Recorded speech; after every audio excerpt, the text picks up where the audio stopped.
Bonjour mon frère, ma sœur, je suis dans la joie de partager avec toi notre graine de semence de ce début de semaine que nous trouvons dans le livre de Juges chapitre 5 et nous allons lire 3 passages de ce chapitre 5. Le premier, c'est le verset 1 et 2. En ce jour-là, Déborah chanta ce cantique avec Barak, fils d'Abinoam. Des chefs se sont mis à la tête du peuple en Israël, et le peuple s'est montré prêt à combattre. Bénissez-en l'Éternel. Amen. Alléluia. Ensuite, nous lisons le verset 9. Mon cœur est aux chefs d'Israël, à ceux du peuple qui se sont montrés prêts à combattre. Bénissez l'Éternel. Amen. Et le dernier passage, c'est le verset 24 au verset 26. Béni soit entre les femmes Jaël, femme de Héber le Kénien. Béni soit-elle entre les femmes qui habitent sous les tentes. Il demanda de l'eau, elle a donné du lait. Dans la coupe d'honneur, elle a présenté de la crème. D'une main, elle a saisi le pieu et de sa droite le marteau des travailleurs. Elle a frappé Sisera, lui a fendu la tête, fracassé et transpercé la tempe. Au nom puissant de Jésus. Amen. Alléluia. Le chapitre de Juges 5, c'est un chant, c'est un cantique d'allégresse, c'est un cantique de reconnaissance à l'Éternel, mais c'est aussi un cantique de bénédiction et de reconnaissance des personnes au milieu du peuple d'Israël qui se sont levées à l'appel de l'Éternel pour pouvoir combattre les adversaires et faire avancer le royaume de Dieu. En termes de contexte, nous sommes à une époque où le peuple d'Israël est rentré dans la terre promise, c'est-à-dire qu'ils ont occupé les terres de Canaan. Josué les a dirigés en tant que leaders, ils ont combattu, ils ont décimé et ils ont occupé les terres de Canaan. Mais après la mort de Josué, le peuple a commencé à se détourner de l'Éternel. Et chaque fois qu'il se détournait de l'Éternel et qu'il suivait des idoles, il faisait de la sorcellerie, il faisait des choses contraires au Seigneur, le Seigneur envoyait des ennemis, des adversaires d'Israël, certaines nations, pour les attaquer et les opprimer pendant de longues années. C'est ainsi que, à cette période-là, nous avons affaire à un ennemi farouche d'Israël qui s'appelait Sisera. C'était le chef d'une armée ennemie, le chef du roi de Canaan, alléluia, qui s'appelait Jabin. Et le chef de son armée, on va dire le chef d'état-major, était quelqu'un de farouche, de sanguinaire, qui avait des chars de fer. Donc il n'y avait aucun moyen pour le peuple d'Israël de lui échapper. Et il a véritablement opprimé et malmené les enfants d'Israël pendant de longues années, pendant de très longues années. Et à un moment donné, ils ont commencé à crier à l'Éternel, à pleurer. Ils ont dit, Seigneur, si tu nous délivres, on va revenir vers toi. À cette époque-là, il y avait une femme qui était leader d'Israël, elle s'appelait Déborah. Elle était prophétesse et les gens venaient la consulter pour avoir la parole de Dieu et Dieu parlait au travers d'elle. Donc le peuple était vraiment complètement opprimés sous le roi Jabin et sous Sisera. Ils souffraient profondément. Ils étaient tués, assassinés, malmenés. C'est à cette époque-là que Déborah s'est levée et elle a appelé quelqu'un qu'on appelle Barak, qui était le leader d'une tribu. Elle l'a appelé, elle lui a dit, écoute Barak, le Seigneur m'a dit que c'est à toi qu'il va donner de vaincre Sisera et cette grande armée du roi de Canaan. Mais Barak a hésité, il a eu peur. Et quand il a eu peur, on le voit dans Juges chapitre 4, il a dit à Déborah, Déborah, vraiment, je comprends ce que tu dis, je vais aller me battre contre Sisera, je vais prendre 10 000 hommes comme tu m'as demandé, mais je ne vais le faire que si toi tu viens avec moi, parce que si tu ne viens pas avec moi, je ne pourrai pas. En fait, Barak a eu peur. Il n'a pas cru vraiment en la parole de Dieu qui lui donnait une mission et qui lui disait qu'il était avec lui. Alléluia. Et il a demandé à ce que cette femme qu'il connaissait comme prophétesse, comme une personne que le Seigneur accompagnait tous les jours, vienne avec lui pour qu'il puisse partir.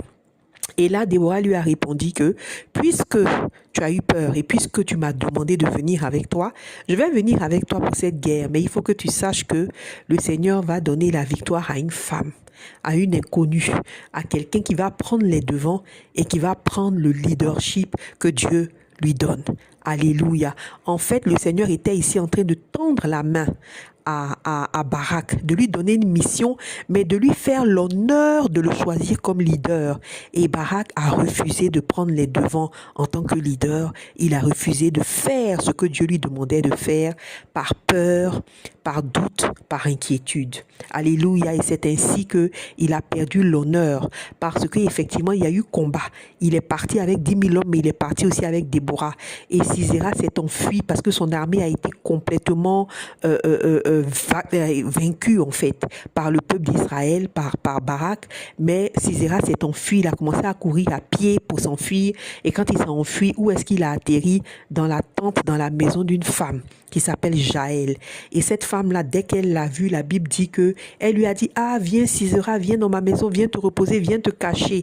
En fait, elle a joué le jeu, elle a fait une astuce, il est venu, elle l'a couvert, elle lui a donné du lait, il a bu, elle lui a dit, repose-toi, si quelqu'un vient te chercher, je vais dire qu'il n'y a personne ici et je vais veiller sur toi. Et ce chef d'état-major s'est couché tranquille sans soupçonner que la femme qui était là était un leader qui avait accepté la mission de leadership que Dieu lui donnait. Donc c'est ainsi qu'il s'est couché. Qu'est-ce qu'elle a fait? Elle a pris le pieu, elle a pris un marteau et elle a frappé fort dans la tête de Sisera et c'est comme ça qu'il est mort. Alléluia. Donc le Juge chapitre 5 qu'on lit, c'est le cantique de Déborah qui est en train de rendre gloire à Dieu. Regardons le premier verset qu'elle a lu. Qu'est-ce qu'elle dit? Elle dit au Seigneur que des chefs se sont mis à la tête du peuple et le peuple s'est montré prêt à combattre. Bénissez-en l'Éternel. Ça veut dire quoi? Ça veut dire que lorsque le peuple est là comme ça, le peuple de Dieu, ils ont peur d'un ennemi, d'un adversaire. Le royaume de Dieu est complètement bafoué et le royaume de Dieu est complètement à terre parce que c'est le diable qui règne.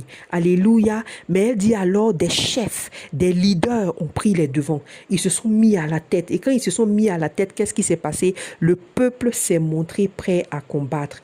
Alléluia. Donc, le peuple qui était là ne combattait pas. Le peuple de Dieu qui était là ne combattait pas. Le royaume de Dieu était bafoué. Et le diable prenait de l'avance sur le royaume de Dieu. Le péché prenait de l'avance. C'est seulement quand les leaders se sont levés, ceux que Dieu a choisis, à qui il a donné un rôle de leadership, c'est seulement quand ils sont levés que le peuple de Dieu aussi s'est mis à combattre, s'est tenu prêt, est devenu motivé. Alléluia. Et Déborah dit ici que c'est grâce à l'Éternel. Mon frère, ma sœur, ce que nous sommes en train d'apprendre dans ce passage, c'est que quelquefois, il y a des moments où le peuple de Dieu baisse les bras. Le péché est tellement rampant, tellement fort, tellement présent. Le royaume du diable domine tellement que les enfants de Dieu baissent les bras. Ils sont lasses et ils laissent les choses se faire parce qu'ils ne peuvent plus se battre contre la rapidité avec laquelle et l'intensité avec laquelle le royaume du diable est en train de se propager. Donc le peuple de Dieu est plus ou moins déçu, découragé et les gens baissent les bras inconsciemment et consciemment ou consciemment. Le royaume de Dieu n'est plus aussi dynamique qu'il l'était. À ce moment-là, il y a une seule chose que le Seigneur attend, que les personnes qu'il a établies comme leaders, les personnes à qui il a donné la mission de leader, de prendre les devants, prennent les devants. Alléluia. Et ce sont ces personnes-là que Déborah est en train de louer. Bien sûr, Barak fait partie. Même s'il a hésité, même s'il a eu peur, il s'est quand même levé. Alléluia. Il s'est levé, il a dit à Déborah de l'accompagner, mais il s'est quand même levé. Donc lui aussi, elle chante ses louanges, le fait qu'il s'est levé. Alléluia. Aujourd'hui, nous sommes dans un temps, nous vivons dans un siècle où le royaume du diable a pris de l'avance, où le royaume du diable est en train d'avancer et le royaume de Dieu est silencieux parce que le peuple de Dieu est las. Les enfants de Dieu ont baissé les bras, ils sont découragés, ce n'est plus comme avant. On n'est plus en train de conquérir le monde à Jésus-Christ. Très souvent, à cette période-là, le peuple de Dieu est entre eux, en train de juste faire des activités entre eux, faire circuler les enfants de Dieu entre eux. Le peuple est vraiment entre eux, en train de vivre vivent les choses entre eux. Alléluia. Mais le royaume de Dieu n'avance pas. Et c'est le royaume du diable qui prend de l'avance. Alléluia. Dans des temps comme ça, le Seigneur cherche des Barak. Il cherche des Jaël. Alléluia. Des hommes et des femmes qui vont répondre à son appel de prendre les devants et d'être les leaders qu'il a dit qu'ils seront. Rendez-vous bien compte que le Seigneur a parlé à Déborah. Ça veut dire que le Seigneur a dit à Déborah que Barak était un leader. Mais Barak lui-même n'avait pas pris les devants. Il était là-bas, il vivait sa vie. Il a fallu qu'une parole de Dieu sorte pour lui rappeler qu'il est leader, pour qu'il puisse sortir. Alléluia. Mon frère, ma soeur, il y a des leaders parmi nous. Tu sais, il y a des personnes parmi nous que Dieu a décidé, décréter depuis avant la fin du monde qui sont leaders. Le temps est venu où le Seigneur est en train de dire de prendre les devants. Et tu le sais, s'il t'a parlé, tu sentiras cela dans ton cœur aujourd'hui. C'est le moment où les leaders doivent se lever. Et c'est seulement quand les leaders vont se lever que le peuple de Dieu va être motivé à combattre. Alléluia. C'est seulement quand ces leaders-là, hommes ou femmes, vont se lever que le peuple de Dieu va être motivé pour combattre au nom puissant de Jésus. Et le verset 9 dit que mon cœur est au chef d'Israël. Parce que le cœur de Dieu aime ceux qui se lèvent et prennent leur position de leadership. Alléluia, le cœur de Dieu avec eux, c'est-à-dire la faveur de l'Éternel est avec eux, au nom puissant de Jésus.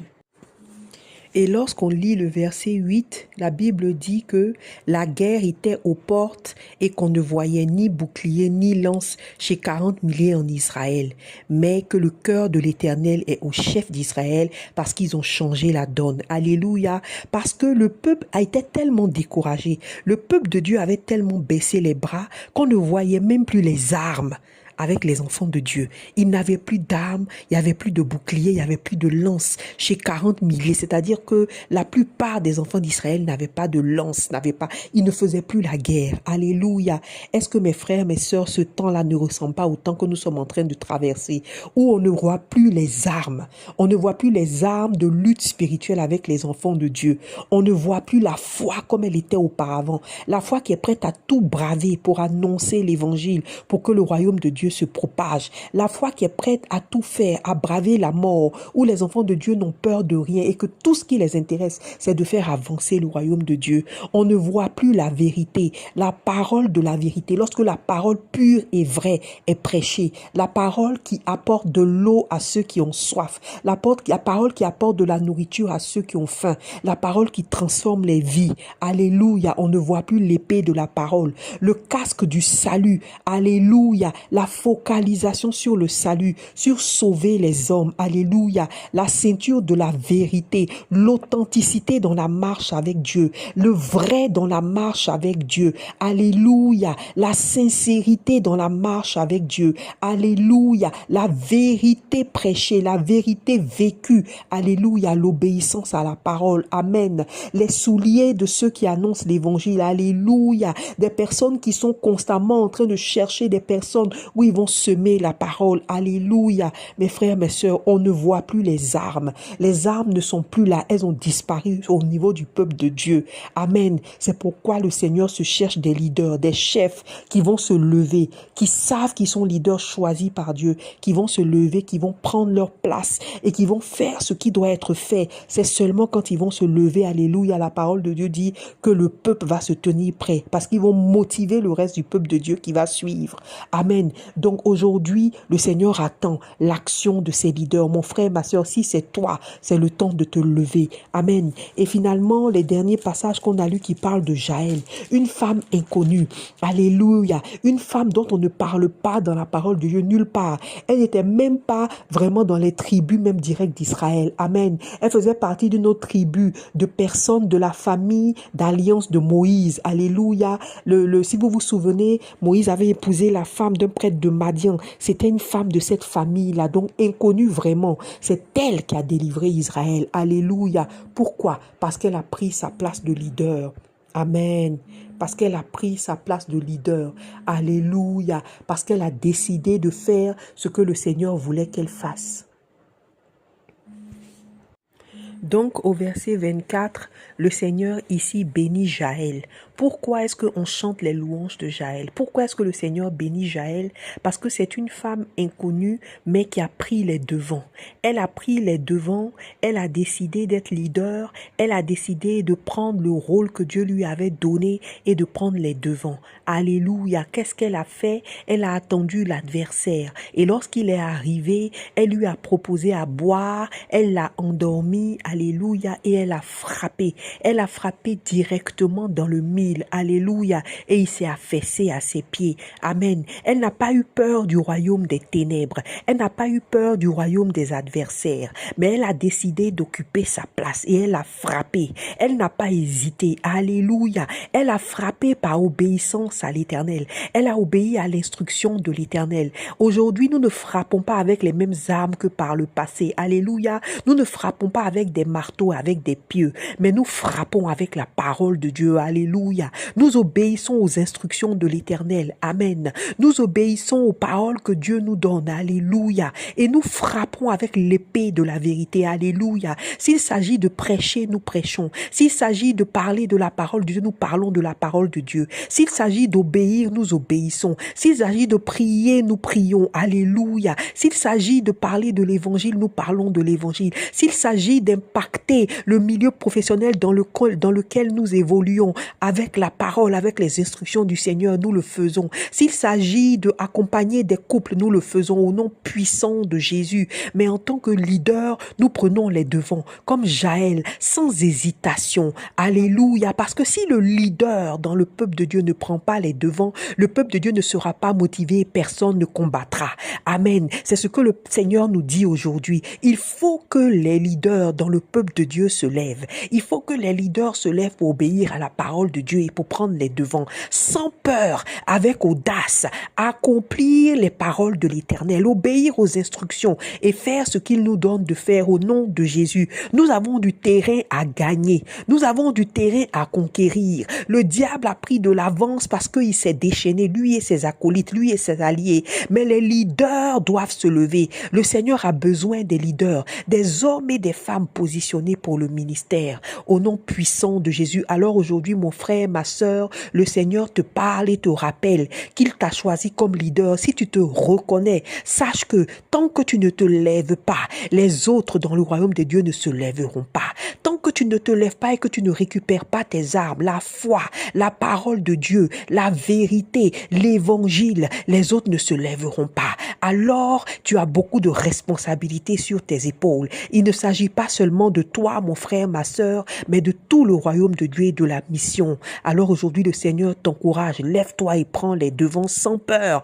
Un jour, le Seigneur chantera tes louanges comme on a chanté les louanges de Barak et de Jaël. Le Seigneur te récompensera pour avoir pris ta place et pour avoir fait en sorte que tout le peuple de Dieu se lève. C'est le Seigneur qui le fera. Tes victoires t'attendent. Les victoires des leaders les attendent. Les partenaires des leaders les attendent. Comme on l'a vu dans ce chapitre, lorsque les leaders se sont levés, 10 000 hommes, 20 000 hommes, 30 000 hommes les ont suivis. Le peuple qui ne prenait pas les armes est devenu courageux. Ils se sont tous levés parce que les leaders se sont levés. Alléluia! Alors mon frère, ma sœur, ta victoire t'attend. Tes partenaires t'attendent. Ta provision t'attend. Alléluia! Tout ce que le Seigneur attend de toi, c'est de te lever et de prendre les devants au nom puissant de Jésus. Amen.